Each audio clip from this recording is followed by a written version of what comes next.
그날에 여호수아가 세겜에서 백성과 더불어 언약을 맺고 그들을 위하여 율례와 법도를 제정하였더라. 여호수아가 이 모든 말씀을 하나님의 율법책에 기록하고 큰 돌을 가져다가 거기 여호와의 성소 곁에 있는 상수리 나무 아래에 세우고 모든 백성에게 이르되, 보라, 이 돌이 우리에게 증거가 되리니 이는 여호와께서 우리에게 하신 모든 말씀을 이 돌이 들었음이니라. 그런즉 너희가 너희의 하나님을 부인하지 못하도록 이 돌이 증거가 되리라 하고 백성을 보내어 각기 기업으로 돌아가게 하였더라. 이 일 후에 여호와의 종 눈의 아들 여호수아가 110세에 죽음에 그들이 그를 그의 기업의 경내 딥낫세라에 장사하였으니 딥낫세라는 에브라임 산지 가하스산 북쪽이었더라.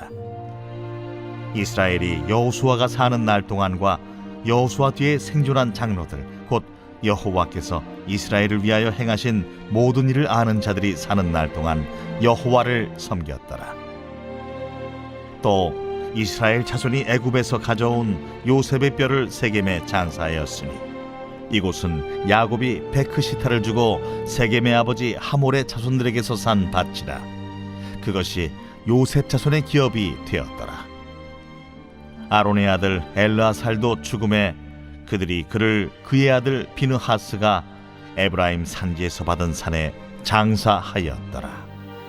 오늘 말씀은 이스라엘을 믿음으로 이끈 리더십이라는 제목으로 말씀을 전하겠습니다.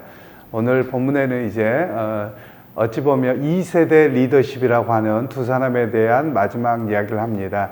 첫 번째 리더십은 출애굽을 시켰던 모세와 그리고 첫 번째 대제사장이었던 그의 형 아론이었고요. 그리고 이제 이들이 가나안 땅에 들어가서 정복 전쟁을 하게 될 때는 두 번째 세대에 해당하는 아론의 아들 비느하스와 그리고 또 여호수아에 대한 이야기를 본문에서는 마지막 결론을 맺고 있습니다.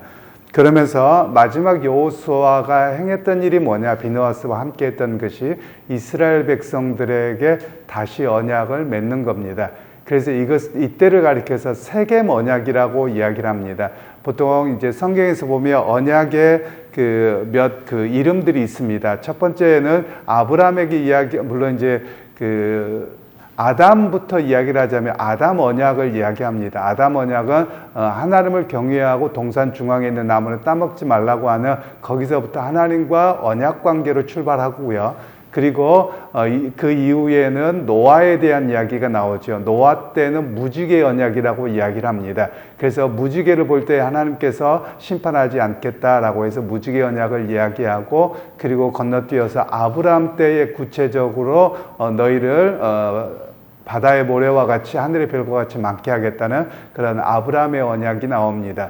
그리고 이제 건너뛰어 물론 이제 아브라함의 자녀 야곱에게도 나오고 이삭에게도 나오고 계속 언약이 나오고 또 크게 이 언약에 대한 이야기를 나올 때는 시내산 언약이라고 이야기합니다. 그래서 이 시내산 언약은 하나님께서 구체적으로 하나님을 경외하는 것과 하나님의 백성으로 살아가는 그 언약을 맺으셨는데 그 언약은 율법이라고 하는 이름으로 십계명이라는 이름으로 이야기를 하고 있지요. 그리고 나서 이제 이스라엘 백성들이 모세와 함께 또 있으면서 한 번 더 언약을 갱신하는 사건이 있었고요. 그리고 오늘은 이제 마지막에 이제 너희가 가나안 땅에 모든 일들을 행한 이후에 세겜이라고 하는 곳에서 여호와께 맹세하고 하나님의 거룩한 백성으로 살아라 라고 해서 세겜 언약을 또 맺게 되어집니다. 그러니까 언약을 맺었다는 말은 계속 언약의 갱신을 이야기합니다. 우리가 언약이라는 말을 잘 이해할 필요가 있는데요. 한국적 상황에서는 이 언약, 약속에 대한 게 좀 약합니다. 왜 그러냐면 한국 사회에서는 오랫동안 왕이 됐든 지도자들이 됐든 거짓말하기를 밥 먹듯이 해왔거든요. 언약이라고 하는 것을 깨뜨리고 그리고 뭐 지도자만 그런 게 아니라 일반 사람들도 약속 절대 뭐 할게 그리고 약속을 안 지키는 게 너무 일반화가 되어져 있습니다. 그러니까 이 약속 언약에 대한 이해가 좀 많이 부족합니다. 그러나 서양 사회나 중동 이 지역 사회에서는 언약이라고 이야기하면 목숨을 건 언약입니다. 그러니까 언약을 맺으면 이거는 무조건 지켜야 하지, 안 그러면 너는 목숨으로 갚아야 된다라는 게 기본 상식입니다. 그래서 언약은 무조건 지켜져야 되는 그런 관념으로 성경에서는 이야기를 합니다. 그래서 구약에서는 전체적으로 이야기하기를 언약으로 이야기하고, 그리고 신약에서도 마찬가지입니다. 신약에서도 십자가 언약이라는 표현을 사용하기도 합니다. 하나님께서 십자가에 성자 하나님께서 달리심으로, 예수께서 달리시면서 우리를 당신의 백성으로 다시 회복시키시는 그 언약에 대한 개념으로 성경은 전체적으로 이야기를 하고 있거든요. 그 중에서 여호수아에 대한 이야기를 잠깐 듣자면, 이 여호수아가 자기 인생의 마지막을 이제 마침표를 찍으면서 언약을 세우고, 그 언약의 징표로 큰 돌을 세우는 것을 오늘 성경에서는 이야기합니다. 그러면서 너희가 하나님의 거룩한 백성으로 이방 신들을 섬기지 말고 이방 종교적인 세속주의 영향에 빠지지 않도록 해라. 너희가 만일 그걸 지키지 않으면 이 돌들이 들었다. 그래서 이 돌들을 증거로 삼아서 너희가 결코 흔들려서는 아니 된다. 이런 이야기로 오늘 성경에서는 말씀을 하고 있습니다. 오늘 돌에 새긴다라는 말, 또는 돌을 세웠다라는 말은 영원히 지워지지 않는다, 이런 의미로 이야기를 합니다.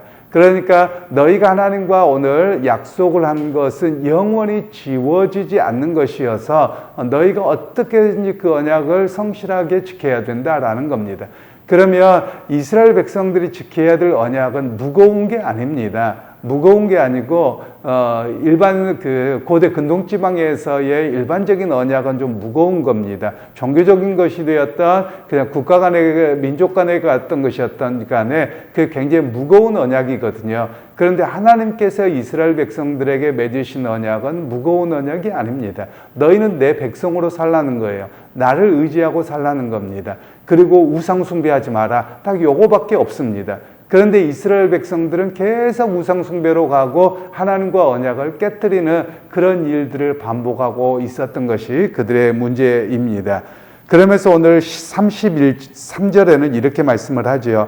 이스라엘이 여호수아가 사는 날 동안과 여호수아 뒤에 생존한 장로들, 곧 여호와께서 이스라엘 위하여 행하신 모든 일을 아는 자들이 사는 날 동안 여호와를 섬겼더라. 이 말씀에는 이제 시간이 한참 지난 뒤에 되돌아보게 하는 말씀입니다. 그 무슨 말씀이냐면, 여호수아와 하나님을 경외하는 걸 직접 경험했던 사람들 때까지는 이들이 언약을 잘 지켰다는 거예요. 그런데 그 이후에는 그러지 못했다라는 것을 여기에 담고 있는 겁니다. 그러니까 믿음의 세대와 리더가 있을 때는 하나님의 언약 백성으로 살았는데, 그들이 보이지 않으니까 금방 이들이 배반을 했던 그런 이야기를 마지막에 여운으로 남겨두고 있는 이야기입니다. 그러면서 또 한 가지 그 언약에 성실했던 이야기를 하고 있는데요. 32절에 상반절에 보시면, 또 이스라엘 자손이 애굽에서 가져온 요셉의 뻘을 세겜에 장사하였더니, 즉 창세기 50장의 이야기를 하는 겁니다. 그러면 최소 시간이 굉장히 광야 40년, 그리고 가나안 정복 몇십 년, 이렇게 시간이 꽤 지나간 시간인데요. 그들이 요셉이 죽을 때 마지막 자기 자녀들에게 부탁을 하거든요. 내가 죽으면 자기가 약속의 땅에 못 들어갈 걸 알고 있었거든요. 자기가 죽더라도 내 뼈를 가지고 가서 약속의 땅에 묻어달라, 이렇게 부탁했던 내용입니다. 그래서 그 약속을 끝까지 이행했다라는 것을 오늘 성경에서는 말씀하고 있는 것이죠. 그러면서 요셉은 어떤 사람이었느냐? 비록 그가 애굽에서 총리까지 행했지만 그의 아버지에게 약속했던 하나님의 언약을 마음의 소원으로 품었고, 그리고 자기 평생에는 가보지 못했지만 죽어서라도 뼈라도 그곳에 묻히기를 원했던 그런 하나님 앞에 약속의 땅에 살기를 소원했던 그런 모습으로 마지막 들려주고 있는 내용입니다. 그러니까 오늘 우리에게 성경은 말씀합니다. 믿음으로 이끌었던 리더십, 그 두 사람에 대한 이야기를 기억해 하면서, 과연 이스라엘 백성들은 리더십만 조금만 잃어버리면 금방 무너진다라는 겁니다. 그래서 오늘 우리도 마찬가지거든요. 물론 각자 개인이 신앙으로 바르게 서야 될 목도 있습니다. 그런데 교회 목회자들 또는 한국 교회 전체적으로 보면 이렇게 목사님들이 무너지면 한국 교회가 무너지는 겁니다. 왜냐하면 리더십들이 바르게 서지 못하면 교회 장로님들도 마찬가지고요. 말씀을 따라서 하나님을 의지하는 것으로 바르게 서지 않으면 그들이 모델이 되고 또 그들이 이끌어가는 방식이 있거든요. 그런데 거기에서 무너지게 되는 겁니다. 예를 들면 목회자나 장로님들이 교회를 이끌어갈 때 세속적인 방법으로 끌어간다? 그러면 무너지는 것이고요. 또 우상의 영향을 받아서 그런 쪽으로 이끌어간다? 또한 무너질 겁니다. 그리고 그런 측면에서 목사님들이나 장로님들이 기도하고서 말씀을 많이 공부해야 됩니다. 말씀을 바르게 깨닫고 살아야 됩니다. 그래서 그 모습 속에서 교회가 바르게 하나님을 의지하고 나아가는 그런 모습이 생겨진다라는 이야기를 오늘 본문에서 들려주고 있는 겁니다. 그래서 여러분 오늘은 또 12월 31일 마지막 날입니다. 오늘 여러분들이 이곳저곳에서 지내기도 하고 또 사람들과 이야기도 하고 또 내년에 대한 계획들도 세우고 또 송구영신 예배도 드릴 텐데요. 여러분들이 교회 리더십들을 위해서 많이 기도해 주셔야 됩니다. 2026년에는 어떤 세속적인 방법이나 어떤 자기들의 욕심이나 또는 우리 한국 사회 제가 계속 말씀드렸던 것처럼 무속의 영향이 많은데 그런 쪽으로 끌고 가지 않고 정말 하나님을 의지하고 말씀을 따라서 언약 백성으로서 바르게 이끌어가는 한국교회의 리더십들 또 우리 교회 리더십들이 되게 하옵소서. 또 우리가 그렇게 기도하셔야만 합니다. 그리고 교회 안에는 크게 리더십이 그렇다면 각 구역이 됐던 주일학교가 되었던 여러 리더십들이 다 세워질 겁니다. 그러면 26년에 세워지는 리더십들이 하나님의 언약 백성으로 말씀을 의지하고 그리고 자기의 의를 드러내거나 또는 어떤 이런 모습에서 하는 것이 아니라 하나님의 영광을 위해서 헌신하는 리더십들로 각자 세워주옵소서. 이런 고백이 우리에게 있어야만 할 줄로 압니다. 그래서 오늘 또한 교회 안에서 또 리더십을 맡은 분들이 있을 겁니다. 전도회 회장이 되었던 그 외에 여러 가지 그 리더들을 맡아 계실 텐데 각자가 그런 기도도 하셨으면 좋겠습니다. 26년을 맞이하면서 하나님의 거룩한 백성으로 말씀 앞에 바르게 서서 말씀으로 이끌어가고 말씀의 방법으로 이끌어가고 섬기겠다. 이런 그 결단을 하고 또 이런 기도를 하면서 새해를 맞이하는 그런 오늘 모두가 되시기를 주님의 이름으로 축원합니다.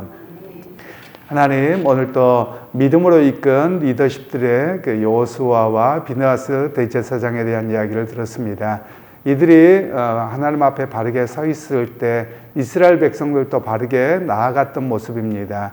하나님 오늘 교회에도 또 한국교회나 또 개교회나 또는 여러 가지 부서들에서도 리더십들이 하나님을 의지하고 바르게 설 때 모든 곳이 평안하고 하나님의 역사를 경험할 줄로 압니다. 2025년을 이제 마무리하고 2026년을 맞이하면서 새로운 리더십들이 세워졌을 때 하나님을 의지하고 믿음으로 온전히 이끌어가는 귀한 역사가 모든 부서들 가운데 교회 가운데 있게 하옵소서. 예수님의 이름으로 기도하옵나이다. 아멘.